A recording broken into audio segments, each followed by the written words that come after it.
संजय जी, आप कह रहे हैं केजरीवाल जी को जेल में मारने की साजिश हो रही है। कौन कर रहा है, क्यों कर रहा है? देखिए, कौन कर रहा है ये तो सर्वविदित है। जो लोग इस देश में तानाशाही की हुकूमत चलाना चाहते हैं और चुनी हुई सरकारों को गिराकर जोड़ तोड़ करके सरकार बनाना चाहते हैं, पिछले 10 वर्षों में 7 से 8 सरकारें अलग अलग जगह पे जोड़ तोड़ करके ED, CBI, income tax department का इस्तेमाल करके पार्टियों को तोड़ के बनाई गई। वही लोग आज अरविंद केजरीवाल जी के खिलाफ साजिश कर रहे हैं और मेरा सीधा आरोप है कि केंद्र में बैठी हुई सत्ता और भारतीय जनता पार्टी की जो सरकार है वो सीधे तौर पे इसके लिए जिम्मेदार है। प्रधानमंत्री जी के अधीन ये सारी एजेंसियां आती हैं और इसका खुलेआम दुरुपयोग हो रहा है। आज केजरीवाल जी जो दिल्ली के लोगों के लिए दवाओं का इंतजाम करते हैं, बिजली पानी का इंतजाम करते हैं, जो दिल्ली में महंगाई कम करने का प्रयास करते हैं, आज उनको जेल के अंदर इंसुलिन नहीं दी जा रही है। 23 दिन लग गए, बाहर लोगों ने संघर्ष किया, दिल्ली के लोगों ने आवाज उठाई, मीडिया में जब ये मामला बढ़ा तब उनको इंसुलिन दी गई। तो जो व्यक्ति 22 साल 23 साल से शुगर का मरीज है, 54 यूनिट उसको इंसुलिन बाहर मिलती रही है, आप अगर उसको इंसुलिन जैसी दवा नहीं दे रहे हैं, यानी कि उनके जीवन के साथ खिलवाड़ कर रहे हैं। अब तो इंसुलिन मिल गई, अब तो सेफ है केजरीवाल जी जेल में। देखिए, जो जो घटनाएं होंगी वो आपको जानकारी दी जाएगी, कोई चीज छिपाई नहीं जाएगी।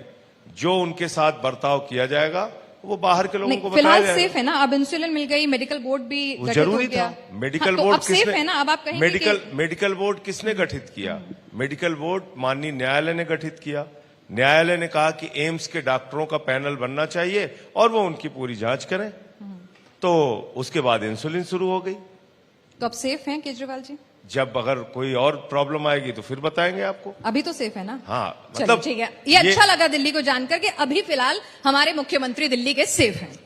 चलिए, एक बात बताइए, तिहाड़ जेल प्रशासन कह रहा है कि वहां पर 20,000 कैदी हैं, 1000 के लगभग डायबिटीज के पेशेंट हैं, 26 को वो लोग इंसुलिन भी देते हैं जब जरूरत होती है। तो जब केजरीवाल जी को जरूरत पड़ी तब उन्होंने दे दी।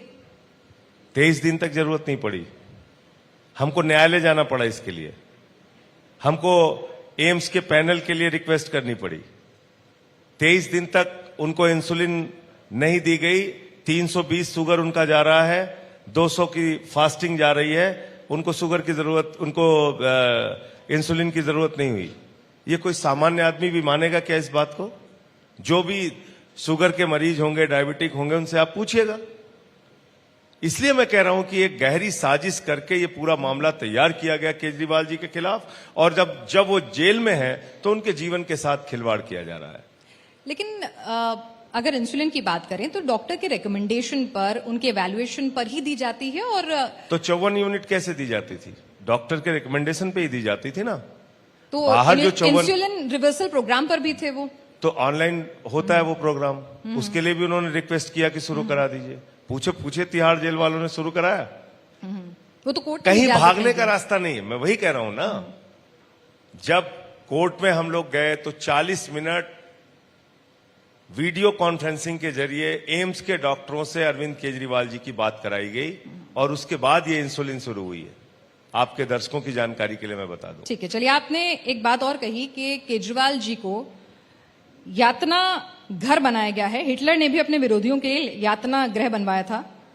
तो दिल्ली के सीएम को कौन टॉर्चर कर रहा है? देश के प्रधानमंत्री टॉर्चर कर रहे हैं, इसमें क्या छुपी हुई बात है? 24 घंटे आप उनको सीसीटीवी की निगरानी में रख रहे हैं। एलजी साहब को वो वीडियो फुटेज पहुंचाई जाती है, पीएमओ को पहुंचाई जाती है। सीसीटीवी लगा दिया था। 4 दिन तक लगातार शिकायत करने के बाद उसका डायरेक्शन चेंज किया गया। क्या देखिए, अगर उस बात पे जाएंगे तो क्या क्या हो रहा है वो नहीं बताइए ना, खुलकर बताइए कैसे टॉर्चर हो रहा है, किस तरह से टॉर्चर। मैं बता तो रहा हूं आपको।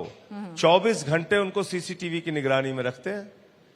क्या पढ़ रहे हैं, क्या लिख रहे हैं, क्या खा रहे हैं, कैसे सो रहे हैं, कैसे जग रहे हैं, कितना टूटे कितना झुके, आप इन चक्करों में पड़े हुए हैं। आपको चिंता होनी चाहिए। देश में 2 करोड़ नौकरियां आपने हर साल देने का वादा किया था, उसका क्या हुआ? आपको चिंता होनी चाहिए। आपने किसानों की आय दोगुना करने का वादा किया था, 2022 15 अगस्त तक पक्का मकान देने का वादा किया था, महंगाई कम करने का वादा किया था, 15 लाख हर खाते में पहुंचाने का और काला धन लाने का वादा किया था। आपने एक भी वादा पूरा किया? आपने इस देश की जनता के साथ किए गए एक भी वादे को पूरा किया क्या? आप कहते हैं हमारी ये गारंटी है, वो गारंटी है, वो गारंटी है। मैं कहता हूं मोदी जी की एक ही गारंटी है, झूठ बोलने की गारंटी। झूठ बोलने की गारंटी है उनकी। चलिए अब आप हमें ये समझा दीजिए, पूरे देश के सामने है। आप हर एक चीज पे ठीक झूठ है। बोलेंगे।